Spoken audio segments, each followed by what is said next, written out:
guest is here. Her name is Ebony Nard. And she might be, I think she's at work, so we do want to be very respectful of her time. And we just want to open up the floor to you, Ebony, and just let you know that this is a classroom full of master level social workers. We Most of them will be done within the next year. They'll have a degree.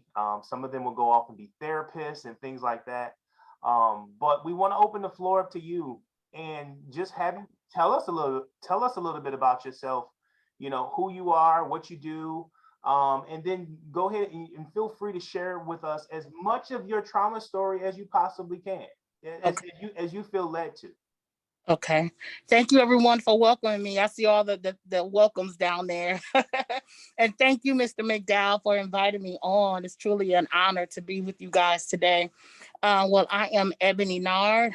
I am a married woman to James Nard. And I am also a supervisor at Best Way Rental. And so I just share a little bit of my history, and I might have to get on out your way. Okay. Okay. Totally fine. So I come from a background where I will have to start where when I was younger. My father was very abusive, and I'm trying not to bash him, but at the same time, uh, he was very abusive with his words. And sometimes he would so I come from a household where I'm the only girl, and then there's two boys, my two brothers.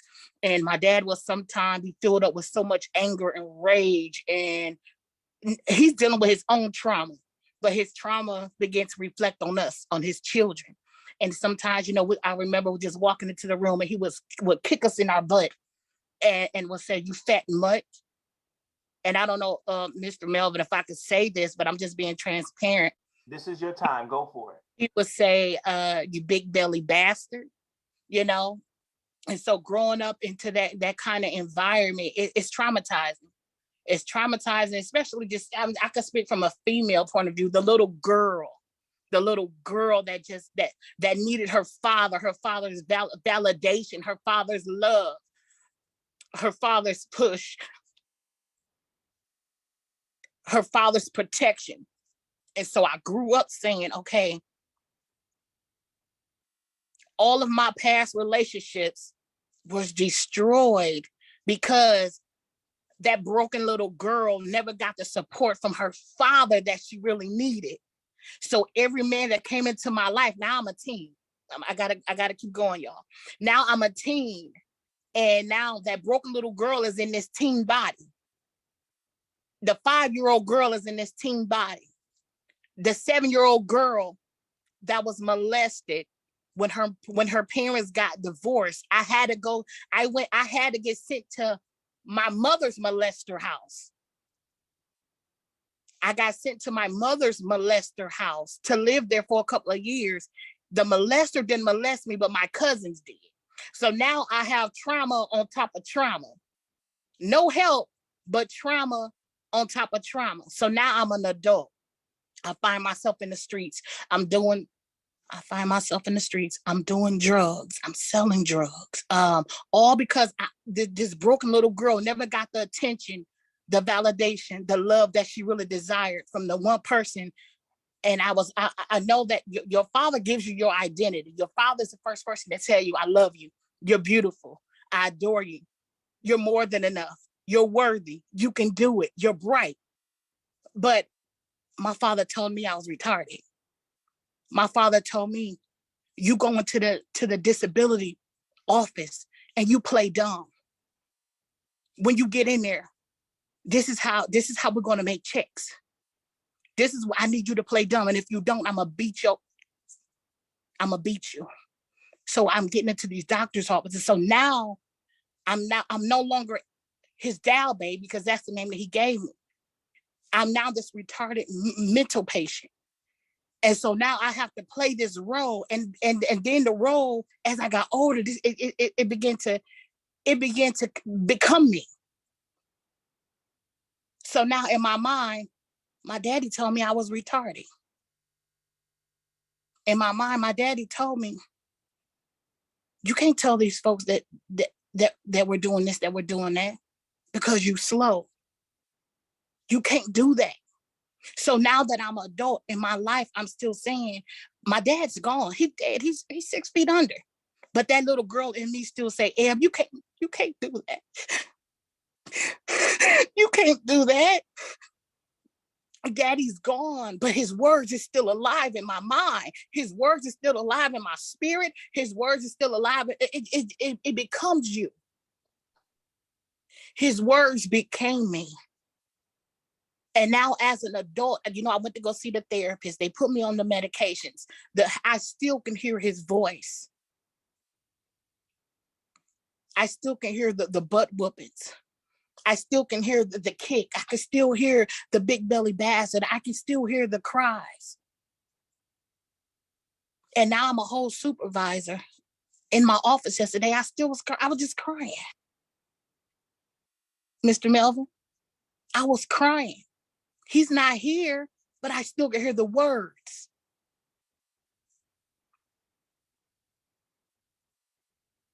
And I'm going to go on to this part. The club became my second home.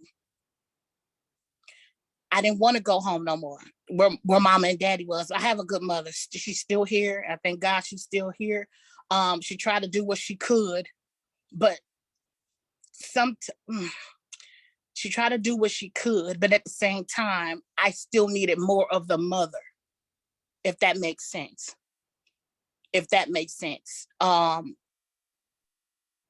So the club became my home. Drinking, smoking weed became my home. It became a part of me. It was like I was wrapped up in it as a blanket.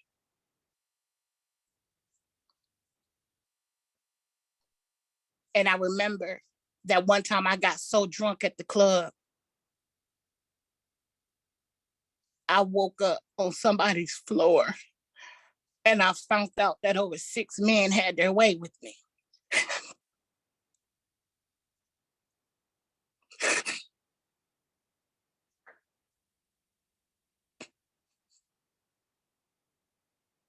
One did apologize, and the other molester was actually at my dad's funeral. And he bent over to me and he grabbed my hands and he said, Ebony, I'm sorry. And that's the first time he ever apologized. The first time he ever apologized. But the other ones didn't. They went on to still living their best life. But I'm still traumatized by some of those things that happened to me. I'm going to move on to this. So now I'm married. I don't know your faith, and I ain't trying to put my faith on nobody, but I love me some Jesus. He's like the only thing that's keeping me coping. And he sent me a man that I love dearly, that loves me. But when he met me, Melvin, he thought he met a woman, but he met that broken little girl. So now I'm going from this broken little girl to now trying to be somebody's wife. I wasn't ready. So now he's showing me love. He's telling me I'm a queen. I'm like, what? Where? My daddy, he's like this. He's pumped up. I'm talking my biological father. He didn't play no mess. So now I have me a good man. He's a sweethearted person, that was foreign to me. That's like speaking Chinese. I don't know what you're saying. If you're not beating me, if you're not spitting on me, if you're not kicking me downstairs, if you're not telling me I'm ugly, if you're not telling me I'm fat, you don't love me. My trauma became my identity. My trauma, I was no longer Ebony. I was no longer Dow Baby. I was the trauma. My name was Trauma. Ugly, fat. I was with a man. I was with a man for 4 years. He beat me to where I literally almost slipped into a coma. When I woke up, my eyes was big. He beat me so bad, he kicked me in my vagina. To this day, the doctors are still saying, I can't have kids because of what he did. He kicked me down there. He tore some tissues up and he did some other things. I remember waking up one day to him masturbating on me because I didn't want to do nothing. Hurt after hurt after hurt after hurt, trauma after trauma after trauma after trauma. Abandonment, neglected.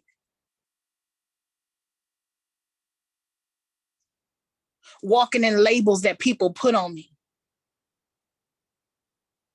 Broken identity.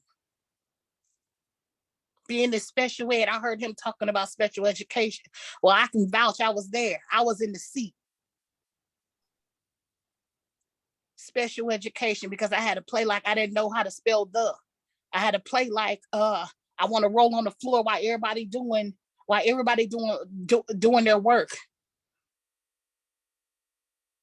I had to be a retarded person instead of being intelligent because of the label my father put on me. And because of the label he put on me when I was little, it traumatized me all up into my adulthood. And every relationship that I encounter, something always sparks it. It's either, oh, they don't like me. I'm not good enough. I'm not perfect enough. I'm not pretty enough. I'm not book smart. One thing my dad did teach me, he taught me how to be, I have to be honest, Melvin. He taught me the streets. I'm not book smart, but I can tell you something about the streets. Did I ever want to be book smart? Absolutely. And I don't believe it's too late. It's never too late. Never, never, never. It's only too, listen, the only way it's too late is if you decide to stop. And so I had to keep telling myself, Ebony, you can do it. When nobody else is clapping for me, Ebony, you can do it.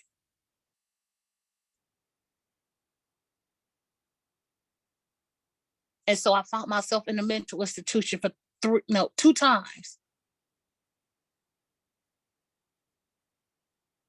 Because I was ready. I said, I don't want to be here no more.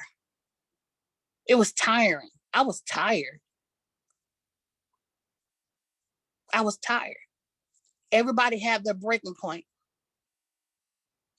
Everybody had their breaking point. And mine was this, was that I'm tired of living out of what I allow people to put on me. I couldn't do nothing about my childhood. But when I hit that 18 mark and what I do with the rest of my life, it's up to me now. I'm not using it as an excuse, Melvin. I can't use it to say, okay, you can't do this, you can't do that. Every day is a fight for me. Every day is a fight, but I keep pushing. Every day is a fight for me, but I keep pushing. And I'm holding on. I'm holding on to some dreams. And another thing that I want to say, Melvin, before I end this, is that trauma, it will have you thinking that you would just, because of what you've been through, like you just not capable of doing nothing. Oh my God, trauma will handicap you. It'll handicap your mind.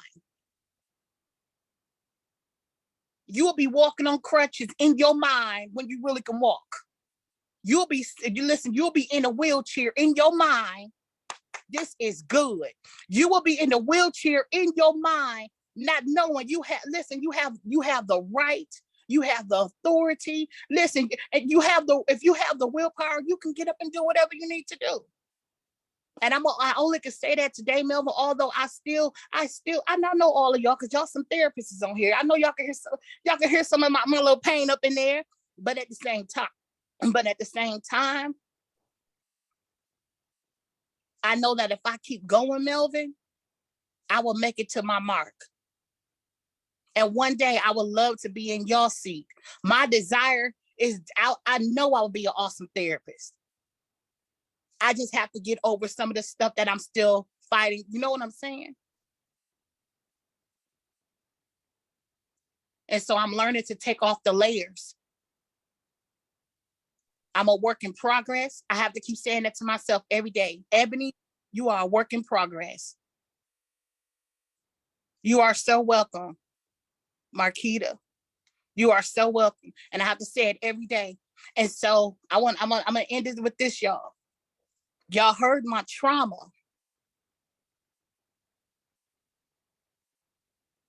But I have some success. Some.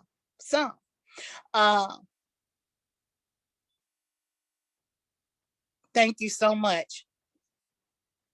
Thank you so much. Thank you, Nathan. Wow. Thank you so much. I appreciate that encouragement. Thank you all. Thank you, Rashonda. Thank you, James. I will say this is that me and my husband has actually had some health failures and he ended up losing his job and he was the only one working. Thank you so much, Aletha. Thank you so much. You guys are so encouraging on here. Listen, Melvin, you got an awesome tribe going. So me and my husband, we ended up losing everything. We ended up living in our car in Walmart's parking lot. And that's my husband down there that's saying, I'm so proud of you. So proud of you, baby. I love you, James. We ended up living in Walmart's parking lot. Thank you so much, Caitlin. Thank you, Christy. We ended up living in Walmart's parking lot. We lived in the parking lot for 6 months. In that parking lot, you guys, I wrote my first book. Living in my car. And I said, God, how can I write a book to inspire people when I feel so broken? How can I write a book to push people to move past their trauma? And I still can hear the words of what my father said and what the other men have did and this and that. But I wrote it. I wrote my first book in 6 days. I published it in my car. Living in my car, I published the book. On that 7th day after publishing my book, I told my husband that I want to help women. I said, I just want to encourage them, to motivate them, to push them, to let them know, hey, there's more than what you're going through. There's more than your circumstances. There's more than your trauma. There's more than any words that's been spoken against your life. There's more. And I did it. I started a women's group on Facebook and called Empowering Women to Soar. In less than 30 days, I had over 23,000 women join my group. Over 23,000 women joined my group, and I was doing lives in there, and I was sharing some things that I had been through, and then I would just inspire them and just motivate them, and then some women just begin to come out and share some of their stories, Melvin, about how they was going through some of the same trauma that I had been through, and they was thanking me. And so I said, so you guys, I sit in this seat today to say all of this, although I've been through everything that I've been through, I know it has a purpose. I know it has a purpose. I have learned to give my pain a sound. I have learned to give my pain a name. I have learned to come off of mute. Trauma will mute you.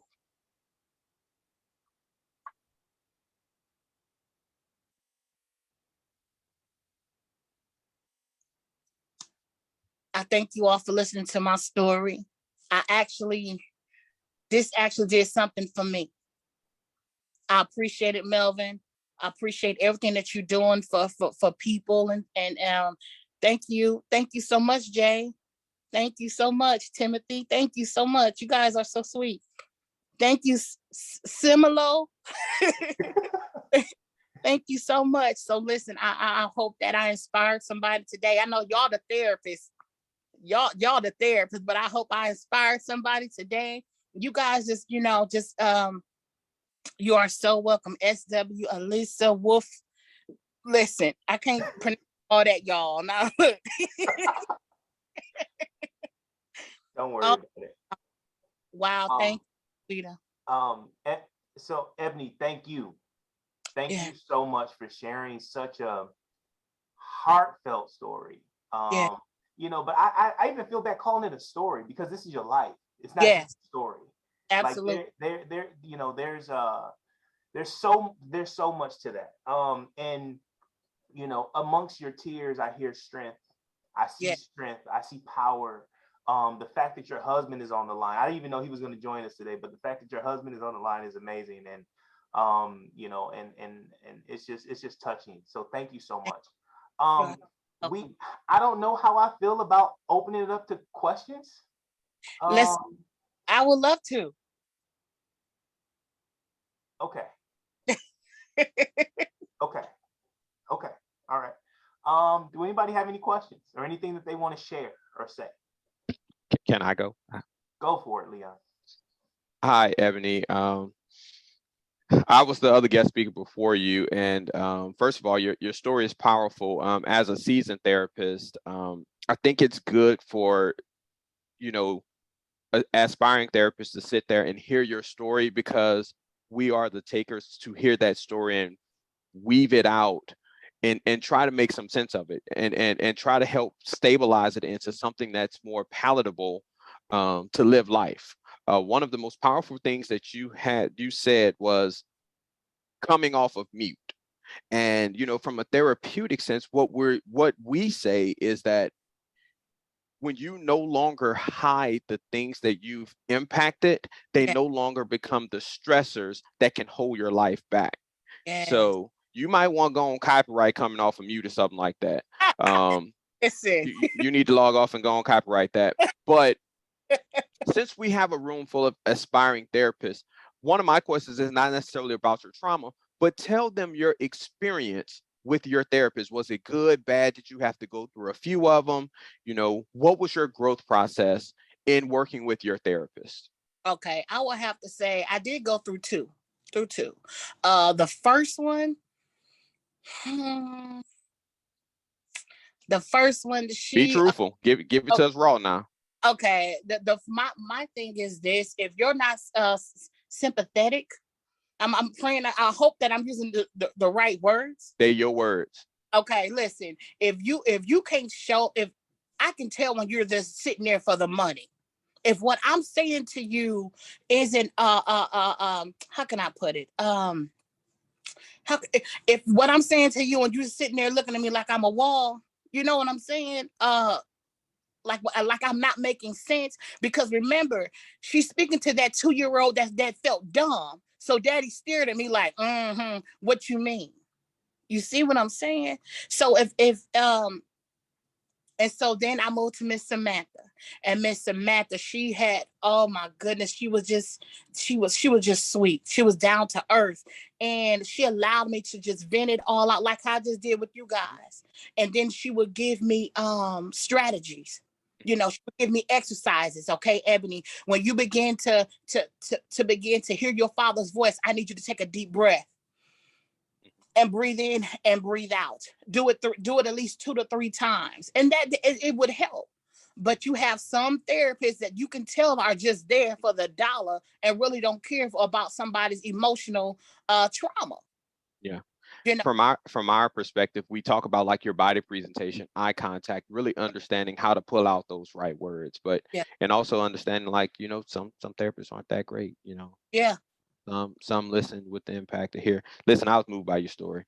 My questions were always going to be around like we're working with a bunch of aspiring therapists. So if there's any tips or things that you can give to people who aspire to work with people who are going to hear your stories, who are going to hear another person who experienced a Ebony Nard situation that's so unfortunate, and that's but to know that there's a growth point, there's some healing. As you sit here with your husband and you talk about the things that you've been through, a therapist played a role in helping that. Absolutely. And you know, how to turn off what we would call that inner child, you know, how Mhm. to mute that inner child and explain that that inner child no longer has a voice or a space in your life. So it's just powerful. But Thank anything you share, I think, you know, from a therapist perspective will greatly help. Wow. Thank you so much. Ebony, do you have anything else that you would want to share with up and coming therapists or anything like that? Yeah, I would just say this, you guys, is be more be not sensitive, but have compassion. Have compassion. Don't be too stern, because some people come from a real stern family to where some people just some people just need love. Some people just need that listening ear without feeling like they're being judged. Show compassion, you know. Just I would just say overall, just show compassion. I have learned that I can't sit in everybody's chair. I can't sit in everybody's couch. Everybody can't, although they're certified, went to school for years, and some people just ain't built to even take on what you're going through. Preach. And the person that's sitting in the chair, we know you're not. We know you. I can tell you, because my first therapist that I had, she looked like she was cringing, you know. And I will just say this: it's more doing your business, going into the type of field that you're going into is more than just the dollar. You got to remember that you're going into it to help change lives. Yes, you're going to get benefits. Yes, all this and that. But make sure you're going in with compassion. Make sure you have a heart to really want to help somebody. You know? And that's what I just leave them with, Melvin. Just, you know, be you, but also have compassion. Yeah. Thank you. You are so welcome. Thank you. You're a professional speaker. I don't know if you know that, but I'm just gonna throw that out there. Well, come on. Book me then. You joking, but we gonna talk after this. All right. Sounds good. There we go. There we go. Making some connections. Yeah. Makita has her hand raised. Okay. Okay. Ebony, first I want to say thank you for being so vulnerable with us. I'm gonna be completely honest. I was like in absolute tears. Not so much because of the story, but because of the strength that I saw within you. Yes. Because your story resonated so much, which is the reason which brought me to wanting to be a social worker. Yeah. So I agree with Leon. You have something. God has a complete and utter goal for you in your life, inspiring women, Mm-hmm. inspiring young men. I just had to say thank you, because you said something that I've heard before, but to hear it from a individual that has went through similar trauma, hearing you say not allowing the trauma to dictate your moves in your life, every step that you make, every decision that you make is so important. Yeah. And I am so happy to have heard your story. I plan on getting your book because I'm there too. I'm writing my own. I have to say how proud I am to see this strength, because I feel like I don't see it enough. Yes. So no, I just want to thank you so much for coming on here and just being so vulnerable with us and allowing us to see that there is a light of positivity at the end of our journeys, at the end of the tunnels of the clients that we're going to work with in the future, and being able to really focus and hone in on that compassion. Yes. So thank you so much. You are so welcome. Wow. You are so welcome, Marquita. Wow. Marquita. Wow.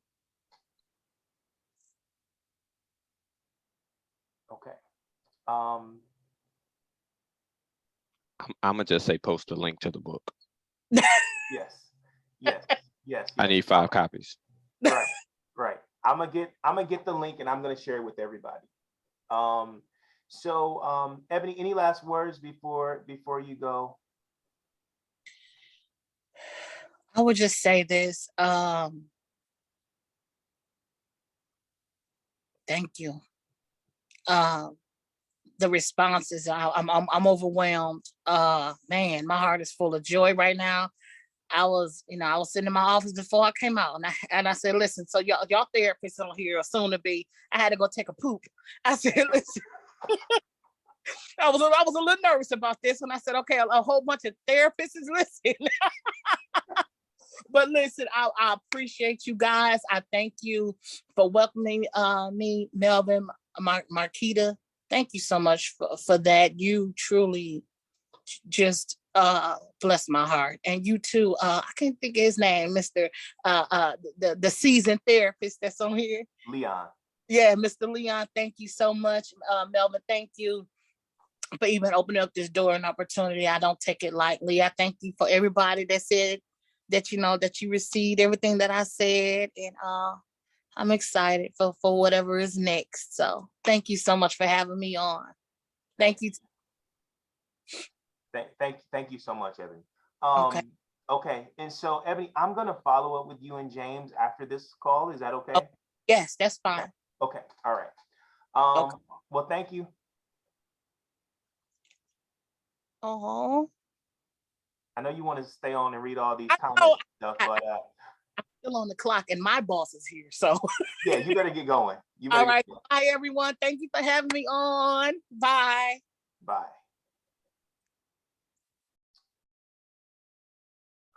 Okay. So, okay. Melvin, that was awesome. Thank you so much. Like, seriously, that was intense, Thank you. but awesome. I was holding back tears myself. And so I'm sitting here trying to like keep myself together.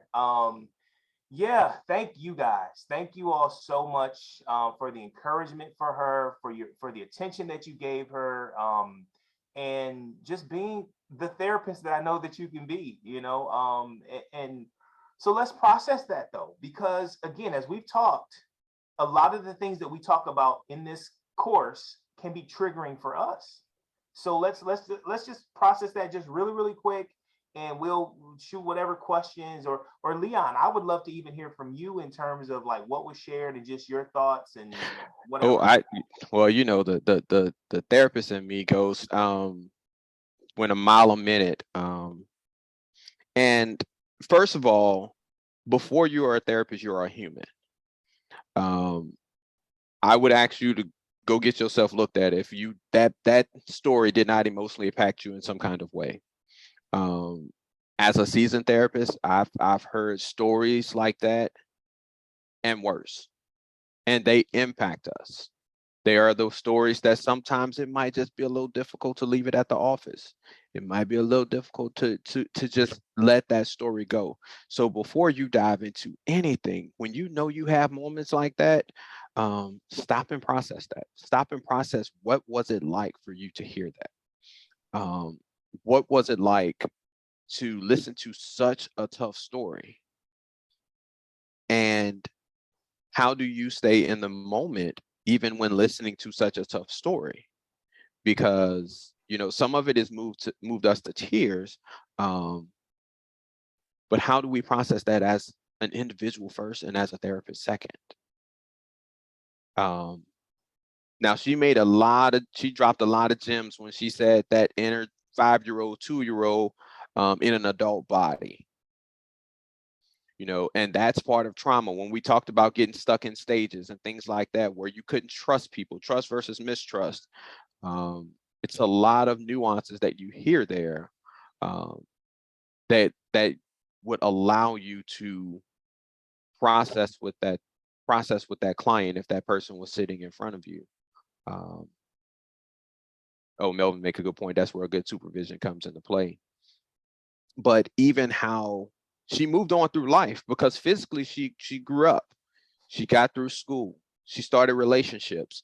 You start hearing, I heard co-occurring things, now we have the trauma and the mental health issues, but now we've added substances to it. So what came first, the cart or the horse? Did the substances or the trauma come first? Which one do you work with?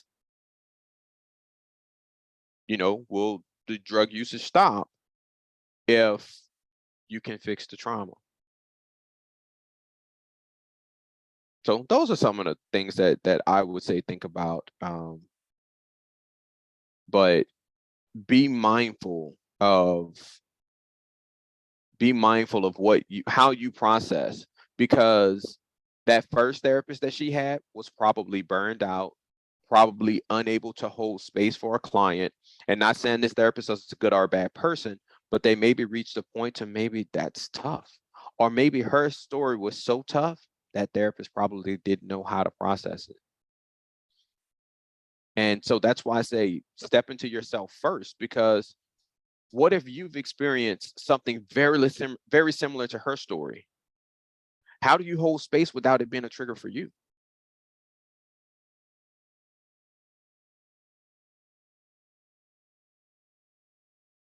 So those are some of the things I think about.